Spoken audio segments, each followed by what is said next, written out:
Hello and welcome to my channel. Today I'm going to discuss two red label 4-season tents from Hilleberg. Both are one-person tents. Here we have the Hilleberg Soulo and here we have the Hilleberg Akto.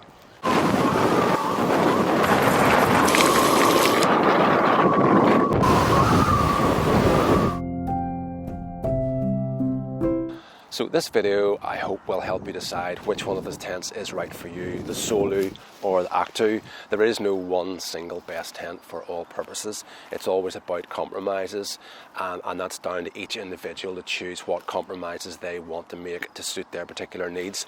So for example, the Soulo here is heavier, but it is more stable and it has slightly more internal volume. The Akto is significantly lighter, potentially a little bit less stable, but has more porch space. So it's really just up to you as an individual to decide which of those compromises that you want to make in order to achieve the best tent for what you're going to be using it for. So in the video I'm actually going to discuss tent design, ease of pitching, interior volume of the inner tent and also the vestibule. I will discuss cooking and managing your gear within a tent, and I'll also look at some condensation considerations and things that you can do to minimise the impact of that. So in this video I'll try and bring you some content that I haven't seen anywhere else on YouTube. So for example, I'm going to show you actually a modification to one of the tents that I personally feel is so significant that it makes the difference for me in relation to which one that I would actually choose. Something else that I don't think anyone else has answered on YouTube is that the length of both the tents are actually are the same, when you look at the measurements on the Hilleberg website, but one of the tents actually feels significantly longer than the other. So why is that? And lastly in my video I will discuss the particular strengths and weaknesses of each of the tents and also give you my opinion for which environmental conditions each is actually best suited for. Alright, so first of all I'm going to look at the speed and ease of setup of the Hilleberg Soulo. It's very, very easy, but it's going to take a little bit longer than setting up the Akto because you actually have 3 poles and the clip system as well. Now to begin with, I always, when I'm putting the poles together, I have the tent pegged out at the moment because I don't really ever believe that there's any point in showing you that. So the poles go together very easy, and I personally will always do this from a low position. Just if it's windy, you're a bit more comfortable and out of the wind if you're a bit lower. And also I think it stops the poles actually snapping together. So you have 2 poles that are the same length, and they're the kind of the long poles, and then you have 1 pole that is shorter, which goes across like the transverse pole, and it is just marked. I'll show you in a moment. It is just marked with a couple of red sort of labels on the pole at either end. So that's just setting up the poles, and that's really just all the time that it takes to do that. Now the video here is not a detailed video about the setup of the tent, but it is just to actually show you. So the poles are then just inserted in the pole sleeves, and it is really important that you make sure that the pole has gone down to the very, very bottom of this.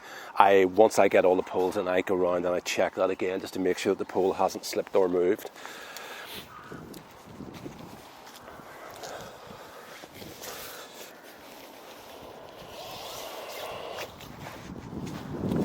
So very simple and a very, very straightforward process.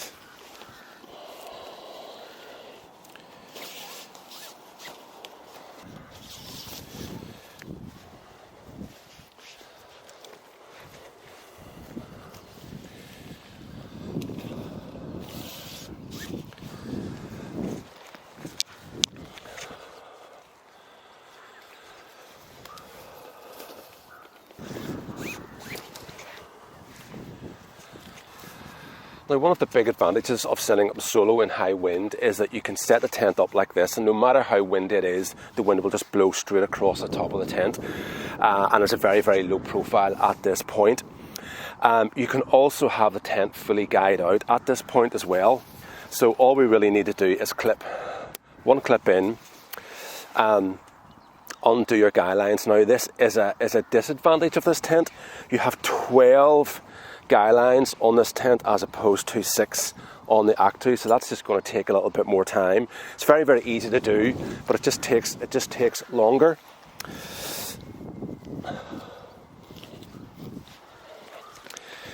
And because of the fact that you have 12 guy lines and you have a clip system, there are lots of places for the guy lines to get snagged on, so you need to actually have your guy lines sort of tied up or bunched up like this before you start, and then this actually then just takes a little bit longer to undo or unravel these. And then you just simply wrap the guy line around the pole so that it's securing the pole directly. And then that just pops on. So I'm not going to do this with all the guys, but what I'm trying to do is I'm just illustrating, how strong the tent is at this stage. So at this stage, for example, if the wind was coming from your direction towards me and hitting the tent is really, really secure and incredibly strong, and you just simply go around the tent now and build up all the clipping points and guy it out. I'm not going to guy it out, but I will obviously go around and clip the tent. And it is a good idea. I usually do 2 clips at a time to sort of go around the tent in a circular fashion as you're doing this. It just simply keeps the tension pretty even from bottom to top.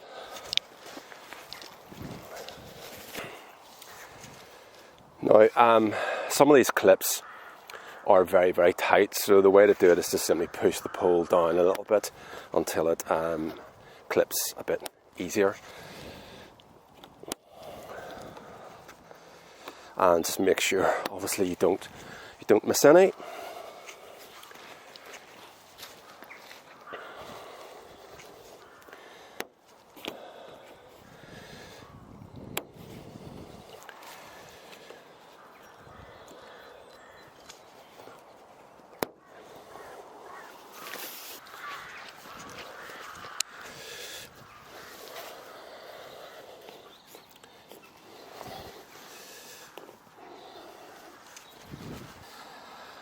So that's it, that's a tent fully set up. So now we'll go ahead and set up the Akto.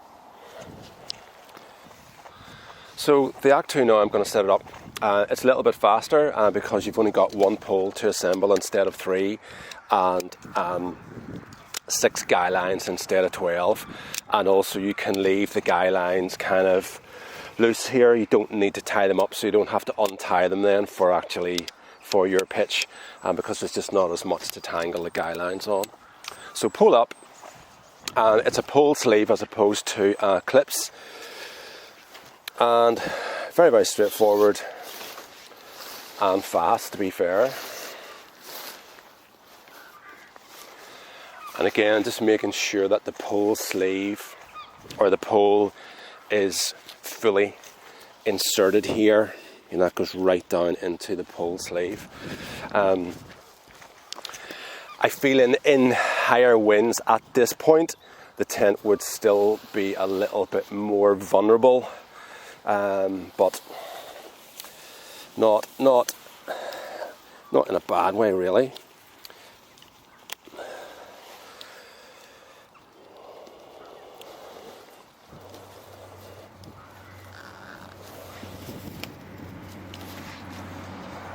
So once the main pole is put up, it's just a matter then of pulling out and organising your tension on the guys here. So you're supposed to pull them out at about a sort of 45 degree angle.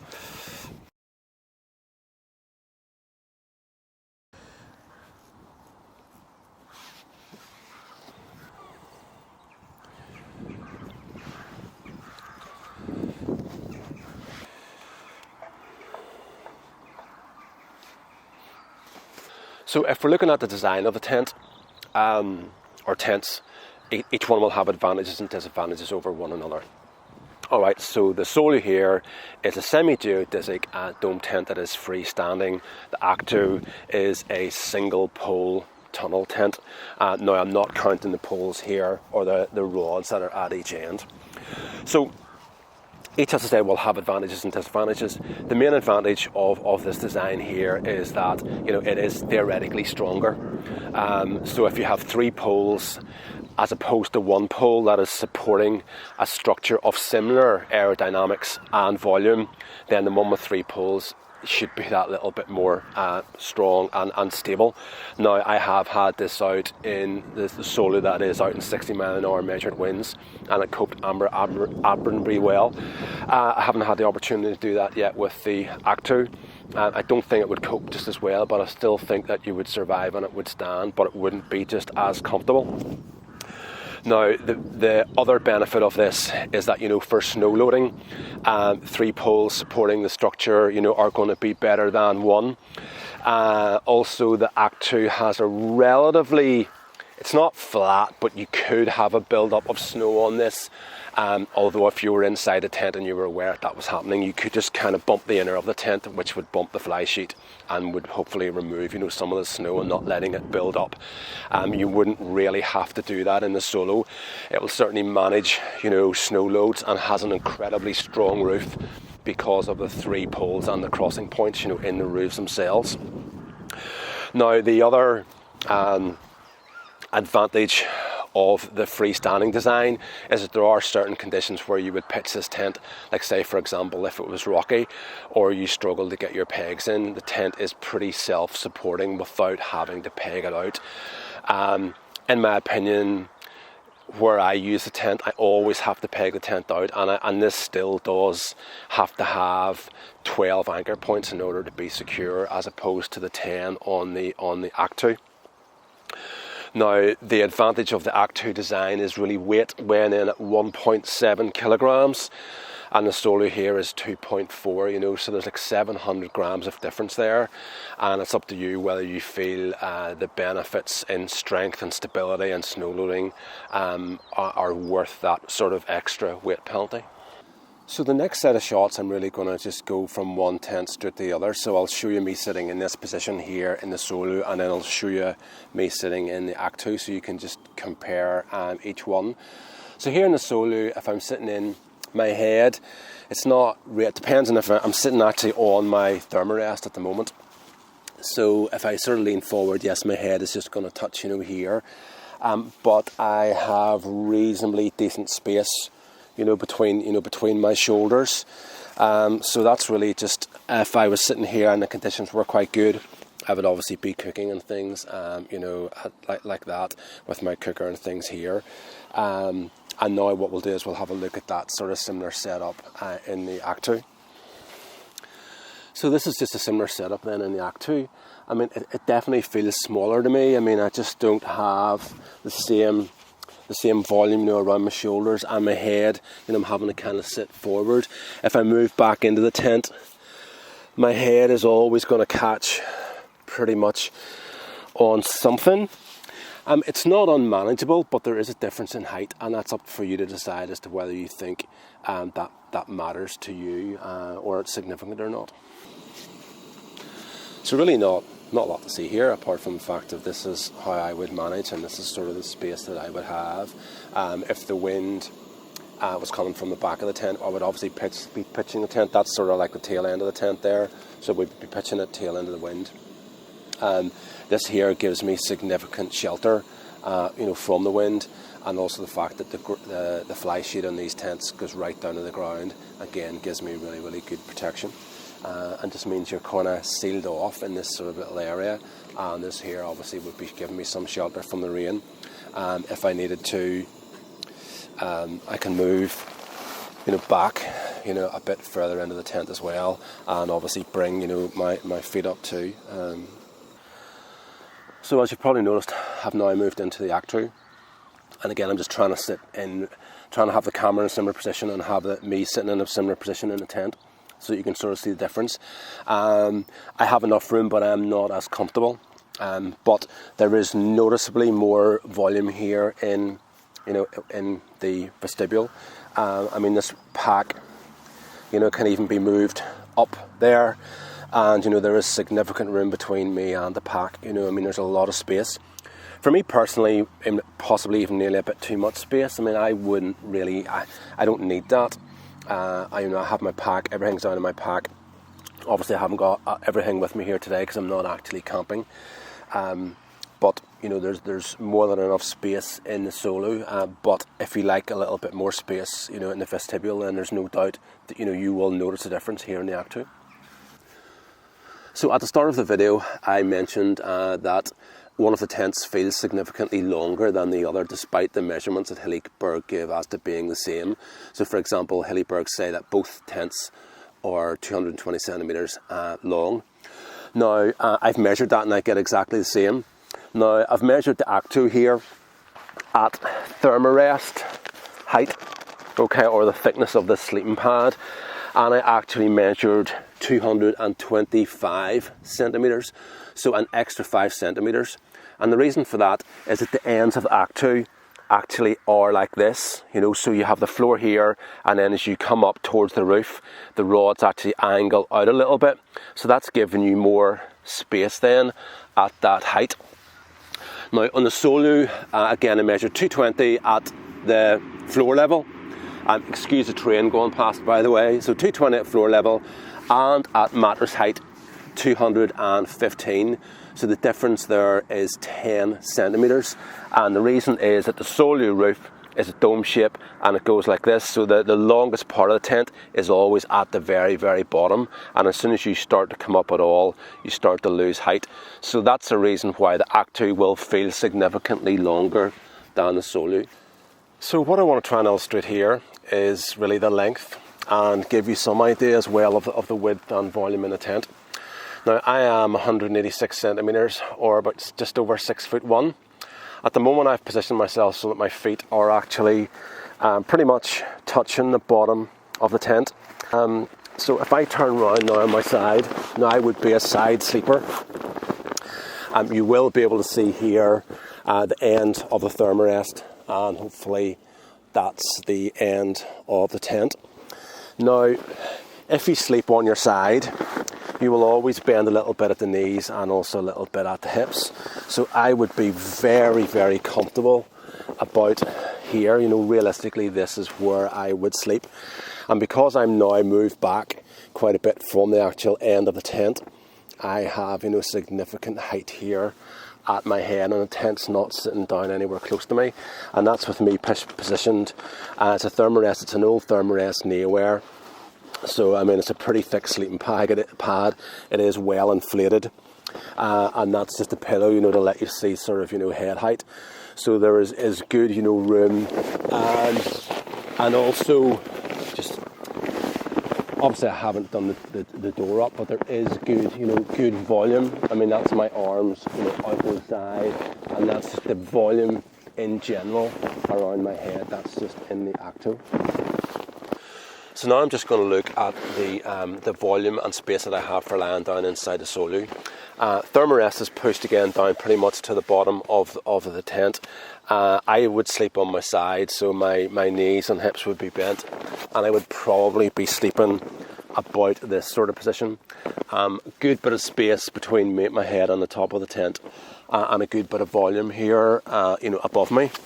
Now, if I then move and turn onto my back, you know, because I'm straightening out my legs here, you know, I'm going to move, you know, up a little bit. And that again is the sort of position and the amount of space that I would have, you know, around me. So I think it's actually pretty good, and certainly I'm very comfortable in the tent.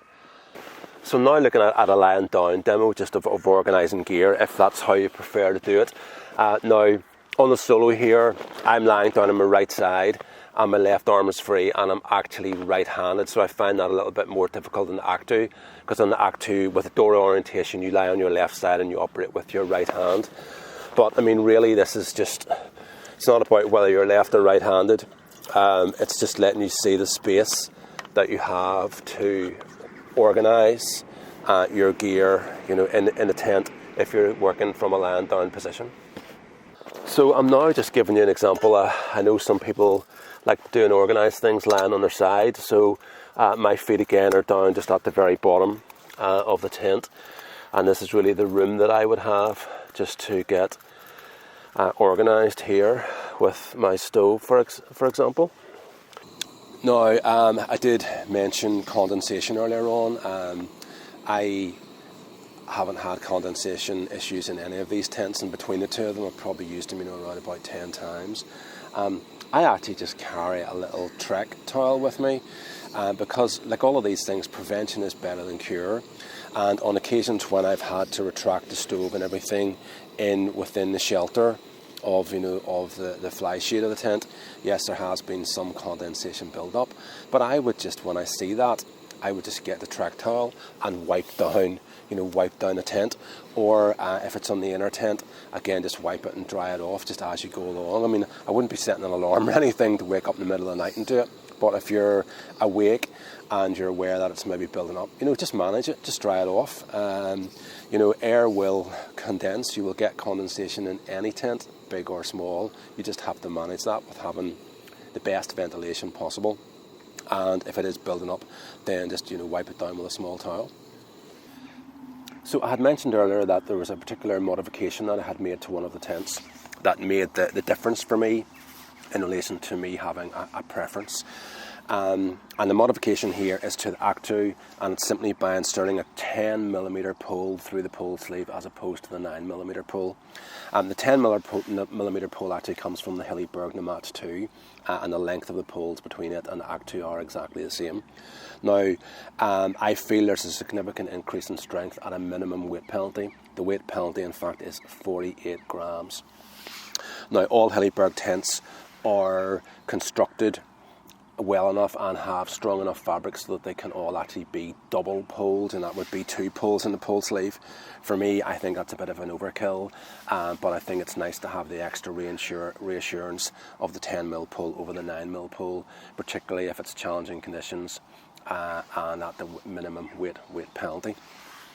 Now, if you were going to be using the tent under heavy snow load conditions, and also if you're going to be using it on multi-day trips, then having the Soulo as potentially still a little bit stronger and having a little bit more space and interior volume, then that may be the tent that you would want to go for. If you're someone who prefers freestanding tents, again, the Soulo may be the one to go for.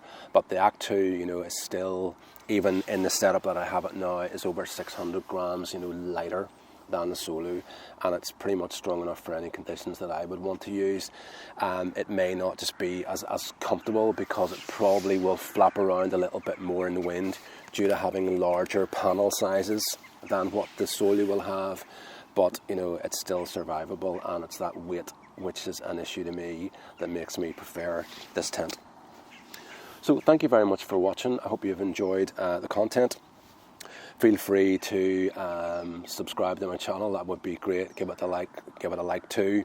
If you have some comments, or you have had a different experience with these tents, or indeed have any other further questions, fire them into the comments and I'll get back to you as soon as I can. So thanks for watching. Until the next time.